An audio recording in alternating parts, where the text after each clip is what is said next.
ಆತ್ಮೀಯ ಸ್ನೇಹಿತರೆ, ಎಲ್ಲರಿಗೂ ಗೋಲ್ ಬೋರ್ಡ್ ನ್ಯೂಸ್ ಚಾನಲ್ಗೆ ಸ್ವಾಗತ. ಕೊನೆಗೂ ಪ್ರಧಾನ ಮಂತ್ರಿ ಕಿಸಾನ್ ಸನ್ಮಾನ್ ನಿಧಿ ಯೋಜನೆಯ 22ನೇ ಕಂತಿನ ಹಣಕ್ಕಾಗಿ ಕಾತುರದಿಂದ ಕಾಯ್ತಾ ಇರುವಂತಹ ರಾಜ್ಯದ ಎಲ್ಲ ರೈತರಿಗೆ ಕೇಂದ್ರ ಸರ್ಕಾರದ ವತಿಯಿಂದ ಭರ್ಜರಿ ಗುಡ್ ನ್ಯೂಸ್ ಅಂತಲೇ ಹೇಳ್ಬೋದು ಸ್ನೇಹಿತರೆ. ಹೌದು ಸ್ನೇಹಿತರೆ, ಕೇಂದ್ರ ಸರ್ಕಾರದ ವತಿಯಿಂದ ಪ್ರಧಾನ ಮಂತ್ರಿ ಕಿಸಾನ್ ಸನ್ಮಾನ್ ನಿಧಿ ಯೋಜನೆಯ 22ನೇ ಕಂತಿನ ಹಣ ಬಿಡುಗಡೆಗೆ ಸಂಬಂಧಪಟ್ಟಂತೆ ಕೊನೆಗೂ ಬಿಗ್ ಅಪ್ಡೇಟ್ ಒಂದು ಲಭ್ಯವಾಗಿದ್ದು, ಈ ಒಂದು ವಿಡಿಯೋದಲ್ಲಿ PM ಕಿಸಾನ್ 22ನೇ ಕಂತಿನ ಹಣ ರೈತರ ಖಾತೆಗಳಿಗೆ ಯಾವ ದಿನಾಂಕದಂದು ಜಮಾ ಆಗಲಿದೆ ಅದರ ಬಗ್ಗೆ ತಮಗೆ ಕಂಪ್ಲೀಟ್ ಆದಂತಹ ಮಾಹಿತಿಯನ್ನ ವಿತ್ ಪ್ರೂಫ್ ಇನ್ಫಾರ್ಮೇಶನ್ ಅನ್ನ ಈ ಒಂದು ವಿಡಿಯೋದಲ್ಲಿ ಮಾಹಿತಿಯನ್ನ ತಿಳಿಸ್ತಾ ಹೋಗ್ತೀನಿ ಸ್ನೇಹಿತರೆ. ವಿಡಿಯೋ ಕೂಡ ತಮಗೆ ಸಹಾಯ ಆಗಲಿದೆ. ಆ ಒಂದು ಕಾರಣಕ್ಕಾಗಿ ಪ್ರತಿಯೊಬ್ಬ ರೈತ ಬಾಂಧವರು ಕೂಡ ವಿಡಿಯೋನ ಕಂಪ್ಲೀಟ್ ಆಗಿ ವಾಚ್ ಮಾಡಿ, ಯಾರು ಕೂಡ ವಿಡಿಯೋನ ಮಧ್ಯದಲ್ಲಿ ಸ್ಕಿಪ್ ಮಾಡ್ಲಿಕ್ಕೆ ಹೋಗ್ಬಿಡ್ರಿ ಸ್ನೇಹಿತರೆ. ಈ ಒಂದು ವಿಡಿಯೋದಲ್ಲಿ PM ಕಿಸಾನ್ 22ನೇ ಕಂತಿನ ಹಣವನ್ನ ರೈತರ ಖಾತೆಗಳಿಗೆ ಪ್ರಧಾನಮಂತ್ರಿ ನರೇಂದ್ರ ಮೋದಿ ಅವರು ಯಾವಾಗ ರಿಮೋಟ್ ಒತ್ತುವುದರ ಮೂಲಕ ಬಿಡುಗಡೆ ಮಾಡಲಿದ್ದಾರೆ ಅದರ ಬಗ್ಗೆ ಮಾಹಿತಿ ತಮಗೆ ಈ ಒಂದು ವಿಡಿಯೋದ ಮೂಲಕ ಲಭ್ಯವಾಗಲಿದೆ ಸ್ನೇಹಿತರೆ. ವಿಡಿಯೋ ಕೂಡ ತಮಗೆ ಸಹಾಯ ಆಗಲಿದೆ. ಇನ್ನು ಕೂಡ ತಾವು ಚಾನೆಲ್ ಅನ್ನ ಸಬ್ಸ್ಕ್ರೈಬ್ ಮಾಡ್ಕೊಂಡಿಲ್ಲ ಅಂತ ಹೇಳಿದ್ರೆ ದಯವಿಟ್ಟು ಚಾನೆಲ್ ಅನ್ನ ಕೂಡ ಸಬ್ಸ್ಕ್ರೈಬ್ ಮಾಡ್ಕೊಂಡು ವಿಡಿಯೋನ ವೀಕ್ಷಣೆ ಮಾಡಿ. ಹಾಗಾದ್ರೆ ಬನ್ನಿ ಸ್ನೇಹಿತರೆ, ತಡ ಮಾಡದೆ ಈ ಒಂದು ವಿಡಿಯೋನ ಪ್ರಾರಂಭಿಸೋಣ. ಸ್ನೇಹಿತರೆ, ಈಗಾಗಲೇ ಕೇಂದ್ರ ಸರ್ಕಾರದ ಮಹತ್ವಾಕಾಂಕ್ಷಿ ಯೋಜನೆಯಲ್ಲಿ ಒಂದಾಗಿರುವಂತಹ ಯೋಜನೆ ಅಂತ ಹೇಳಿದ್ರೆ ಪ್ರಧಾನ ಮಂತ್ರಿ ಕಿಸಾನ್ ಸನ್ಮಾನ್ ನಿಧಿ ಯೋಜನೆ ಆಗಿದೆ ಸ್ನೇಹಿತರೆ. ಈ ಒಂದು ಯೋಜನೆಯ ಮೂಲಕ ಪ್ರತಿ 4 ತಿಂಗಳಿಗೊಮ್ಮೆ 2,000 ಹಣವನ್ನ ರೈತರ ಖಾತೆಗಳಿಗೆ ಕೇಂದ್ರ ಸರ್ಕಾರದ ವತಿಯಿಂದ ಏನೋ ಜಮಾವಣೆಯನ್ನ ಮಾಡ್ತಾ ಬರ್ತಾ ಇದ್ರೆ, ಈ ಕಳೆದ ಬಜೆಟ್ ನಲ್ಲಿ ಅನೇಕ ರೈತರು ಕೂಡ ನಿರೀಕ್ಷೆಯನ್ನ ಇಟ್ಕೊಂಡಿದ್ರು PM ಕಿಸಾನ್ ಹಣದ ಮೊತ್ತ ಹೆಚ್ಚಳ ಆಗುತ್ತೆ ಎಂಬುದರ ಬಗ್ಗೆ. ಬಟ್ ಅದಕ್ಕೆ ಸಂಬಂಧಪಟ್ಟಂತೆ ಕೇಂದ್ರದ ವಿತ್ತ ಸಚಿವರಾಗಿರುವಂತಹ ನಿರ್ಮಲಾ ಸೀತಾರಾಮನ್ ಅವರು ಯಾವುದೇ ರೀತಿಯಾದಂತಹ ಅಪ್ಡೇಟ್ ಅನ್ನ ಕೊಟ್ಟಿದ್ದಿಲ್ಲ ಸ್ನೇಹಿತರೆ. ಬಟ್ PM ಕಿಸಾನ್ 22ನೇ ಕಂತಿನ ಹಣ ಬಿಡುಗಡೆಗೆ ಸಂಬಂಧಪಟ್ಟಂತೆ ಇದೀಗ ಕೆಲವೊಂದಿಷ್ಟು ಬಿಗ್ ಅಪ್ಡೇಟ್ಗಳು ಲಭ್ಯವಾಗ್ತಾ ಇದ್ದು, ಒಟ್ಟಾರೆಯಾಗಿ ಈ ಬಾರಿ ಪ್ರಧಾನ ಮಂತ್ರಿ ಕಿಸಾನ್ ಸನ್ಮಾನ್ ನಿಧಿ ಯೋಜನೆಯ 22ನೇ ಕಂತಿನ ಹಣವನ್ನ ದೇಶದ ಪ್ರಧಾನಿಯಾಗಿರುವಂತಹ ನರೇಂದ್ರ ಮೋದಿ ಅವರು ಯಾವ ಒಂದು ರಾಜ್ಯದ ಮೂಲಕ ರಿಮೋಟ್ ಒತ್ತುವುದರ ಮೂಲಕ ದೇಶದ ಎಲ್ಲ ಅರ್ಹ ರೈತರ ಖಾತೆಗಳಿಗೆ ಹಣವನ್ನ ಜಮಾವಣೆಯನ್ನ ಮಾಡಲಿದ್ದಾರೆ ಎಂಬುದರ ಬಗ್ಗೆ ಮಾಹಿತಿಯನ್ನ ತಮಗೆ ತಿಳಿಸ್ತಾ ಹೋಗ್ತೀನಿ ಸ್ನೇಹಿತರೆ. ಹೌದು ಸ್ನೇಹಿತರೆ, ಈಗಾಗಲೇ ಕಳೆದ ಸುಮಾರು ಒಂದು ವಾರದಿಂದನೂ ಕೂಡ ಸ್ಯಾಚುರೇಷನ್ ಡ್ರೈವ್ ಕೂಡ ಈಗಾಗಲೇ ಬೇರೆ ಬೇರೆ ರಾಜ್ಯಗಳಲ್ಲಿ ಬೇರೆ ಬೇರೆ ದಿನಾಂಕದಂದು ಸ್ಯಾಚುರೇಷನ್ ಡ್ರೈವ್ ಅನ್ನ ಪ್ರಾರಂಭ ಮಾಡಿದ್ದಾರೆ. ಈಗಾಗಲೇ ಬಿಹಾರದಲ್ಲಿ ನಿನ್ನೆ ಸ್ಯಾಚುರೇಷನ್ ಡ್ರೈವ್ ಕಂಪ್ಲೀಟ್ ಆಗಿದೆ. ಫೆಬ್ರವರಿ 14ನೇ ತಾರೀಕಿಗೆ ಕಂಪ್ಲೀಟ್ ಆಗಿದೆ. ಕರ್ನಾಟಕದಲ್ಲಿ ಇವತ್ತಿನಿಂದ ಸ್ಯಾಚುರೇಷನ್ ಡ್ರೈವ್ ಪ್ರಾರಂಭವಾಗಿದೆ ಸ್ನೇಹಿತರೆ. ಸುಮಾರು 3 ರಿಂದ 4 ದಿನಗಳ ಈ ಒಂದು ಸ್ಯಾಚುರೇಷನ್ ಡ್ರೈವ್ ಇದೆ. ಸ್ಯಾಚುರೇಷನ್ ಡ್ರೈವ್ ನಲ್ಲಿ ಯಾವೆಲ್ಲ PM ಕಿಸಾನ್ ಫಲಾನುಭವಿಗಳಿದ್ದಾರೆ, PM ಕಿಸಾನ್ ಫಲಾನುಭವಿಗಳಿಗೆ ಹಿಂದಿನ ಕಂತಿನ ಹಣ ಜಮಾ ಆಗಿಲ್ಲ ಅಂತ ಹೇಳಿದ್ರೆ, 21ನೇ ಕಂತಿನ ಹಣ ಜಮಾ ಆಗಿಲ್ಲ ಅಂತ ಹೇಳಿದ್ರೆ, ಅಂತಹ ಒಂದು ರೈತರು ಪ್ರಮುಖವಾಗಿ ತಮ್ಮ ಒಂದು ಫಾರ್ಮರ್ ರಿಜಿಸ್ಟ್ರಿಯನ್ನ ಕಂಪ್ಲೀಟ್ ಆಗಿ ಮಾಡಿಸ್ಬೇಕು. ಅದರ ಜೊತೆಗೆ ಈ KYC ಅನ್ನ ಕಡ್ಡಾಯವಾಗಿ ಪೂರ್ಣಗೊಳಿಸಬೇಕು.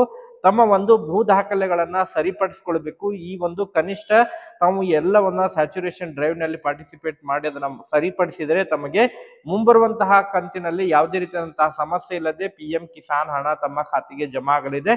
ಅದರ ಜೊತೆಗೆ ವಿಶೇಷವಾಗಿ ಈ ಬಾರಿ PM ಕಿಸಾನ್ ಹೊಸದಾಗಿ ಅರ್ಜಿಗಳನ್ನ ಸಲ್ಲಿಸಲಿಕ್ಕೂ ಕೂಡ ಈಗಾಗಲೇ ಪೋರ್ಟಲ್ ಅನ್ನ ಕೂಡ ತೆರೆದಿದ್ದಾರೆ ಸ್ನೇಹಿತರೆ.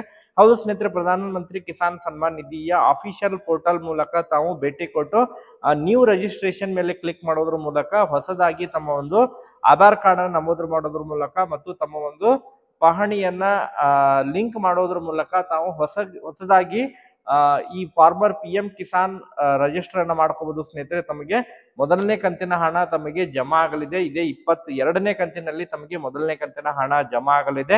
ಸೊ ಅದಕ್ಕೆ ಸಂಬಂಧಪಟ್ಟಂತೆ ಕೂಡ ಈಗಾಗಲೇ ಗೈಡ್ಲೈನ್ಸ್ ಅನ್ನ ಕೊಟ್ಟಿದ್ದಾರೆ. ಈಗಾಗಲೇ ಅರ್ಹ ರೈತರಿಗೆ ಮಾತ್ರ PM ಕಿಸಾನ್ ಹಣವನ್ನ ಜಮಾವಣೆಯನ್ನ ಮಾಡುವಂತಹ ಉದ್ದೇಶವನ್ನು ಇಟ್ಕೊಂಡು ಈ ಬಾರಿ PM ಕಿಸಾನ್ ಹಣದಲ್ಲಿ ಆಯಾ ಒಂದು ರಾಜ್ಯಗಳಿಗೆ ಕಟ್ಟುನಿಟ್ಟಾದಂತಹ ಸೂಚನೆಗಳನ್ನ ಕೊಟ್ಟಿದ್ದಾರೆ. ಕ್ರಾಸ್ ವೆರಿಫಿಕೇಶನ್ ಅನ್ನ ಮಾಡ್ಲಿಕ್ಕೆ ಬೇರೆ ಬೇರೆ ರಾಜ್ಯಗಳಲ್ಲಿ ಜಮೀನನ್ನ ಹೊಂದಿದ್ದು PM ಕಿಸಾನ್ ಹಣವನ್ನ ಎರಡೂ ಕಡೆ ಲಾಭವನ್ನ ಪಡಿತಾ ಇದ್ರೆ ಅದನ್ನ ತಡೆಗಟ್ಟುವಂತಹ ಕೆಲಸವನ್ನ ಮಾಡಲಿದ್ದಾರೆ ಸ್ನೇಹಿತರೆ. ಅದ್ರ ಜೊತೆಗೆ ಕುಟುಂಬದಲ್ಲಿ ಒಂದು ಕುಟುಂಬ ಅಂತ ಹೇಳಿದ್ರೆ ಗಂಡ ಮತ್ತು ಹೆಂಡತಿ ಹೆಸರಿನಲ್ಲಿ ಇಬ್ರು ಹೆಸರಿನಲ್ಲಿ ಜಮೀನನ್ನ ಹೊಂದಿದ್ರೆ ಯಾರಿಗಾದ್ರೂ ಒಬ್ಬರಿಗೆ PM ಕಿಸಾನ್ ಹಣವನ್ನ ಜಮಾವಣೆಯನ್ನ ಮಾಡಲಿದ್ದಾರೆ ಸ್ನೇಹಿತರೆ.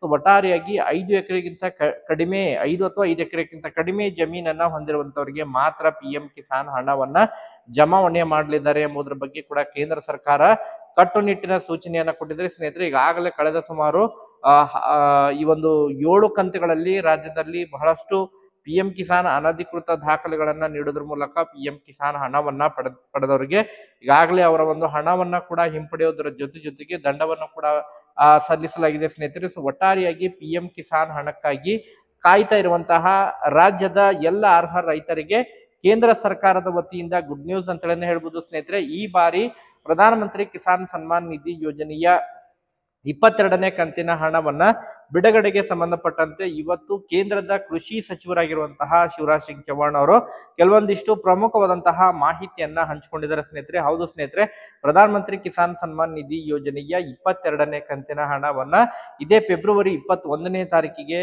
ಪ್ರಧಾನಮಂತ್ರಿ ನರೇಂದ್ರ ಮೋದಿ ಅವರು ಪಿಎಂ ಕಿಸಾನ್ 22ನೇ ಕಂತಿನ ಹಣವನ್ನ ಬಿಡುಗಡೆ ಮಾಡಿದ್ದಾರೆ ಎಂಬುದರ ಬಗ್ಗೆ ಮಾಹಿತಿಗಳು ಕೇಳಿ ಬರ್ತಾ ಇದಾವೆ ಸ್ನೇಹಿತರೆ. ಒಟ್ಟಾರೆಯಾಗಿ ಆದಷ್ಟು ಶೀಘ್ರದಲ್ಲಿ ಈಗಾಗಲೇ ಅದಕ್ಕೆ ಸಂಬಂಧಪಟ್ಟಂತೆ ಆದಷ್ಟು ಶೀಘ್ರದಲ್ಲೇ ಅಫಿಷಿಯಲ್ ವೆಬ್ಸೈಟ್ ನಲ್ಲಿ ಆಗಿರ್ಬೋದು ಮತ್ತು ಪಿಎಂ ಕಿಸಾನ್ ಪೋರ್ಟಲ್ ನಲ್ಲಿ ಅಧಿಕೃತವಾಗಿ ಕೂಡ ಘೋಷಣೆಯನ್ನ ಮಾಡುವಂತಹ ಸಾಧ್ಯತೆಗಳಿದಾವೆ. ಇನ್ನೂ ಕೂಡ ಅಫಿಷಿಯಲ್ ಆಗಿ ಅನೌನ್ಸ್ಮೆಂಟ್ ಮಾಡಿಲ್ಲ, ಬಟ್ ಅಫಿಷಿಯಲ್ ಆಗಿ ಇನ್ನೊಂದು 2 ದಿನಗಳ ಒಳಗಾಗಿ ಅಫಿಷಿಯಲ್ ಅನೌನ್ಸ್ಮೆಂಟ್ ಮಾಡೋದ್ರ ಮೂಲಕನೂ ಕೂಡ ಪಿಎಂ ಕಿಸಾನ್ ಹಣ ಬಿಡುಗಡೆಗೆ ಸಂಬಂಧಪಟ್ಟಂತೆ ಸೂಚನೆಯನ್ನ ನೀಡಲಿದ್ದಾರೆ. ಒಟ್ಟಾರೆಯಾಗಿ ರೈತರಿಗೆ ಗುಡ್ ನ್ಯೂಸ್ ಅಂತೇಳಿ ಹೇಳ್ಬೋದು. ಸೊ ಇದಕ್ಕೆ ಸಂಬಂಧಪಟ್ಟಂತೆ ಮತ್ತೆ ಅಪ್ಡೇಟ್ಗಳು ಅಫಿಷಿಯಲ್ ಆಗಿ ಇನ್ಫಾರ್ಮೇಶನ್ ಲಭ್ಯವಾಯ್ತು ಅಂತ ಹೇಳಿದ್ರೆ ಮತ್ತೊಂದು ವಿಡಿಯೋ ಮಾಡೋದ್ರ ಮೂಲಕ ಕೂಡ ತಮಗೆ ಇನ್ಫಾರ್ಮೇಶನ್ ಕೂಡ ಪ್ರೊವೈಡ್ ಮಾಡ್ಕೊಡ್ತೀವಿ ಸ್ನೇಹಿತರೆ. Thank you for watching this video.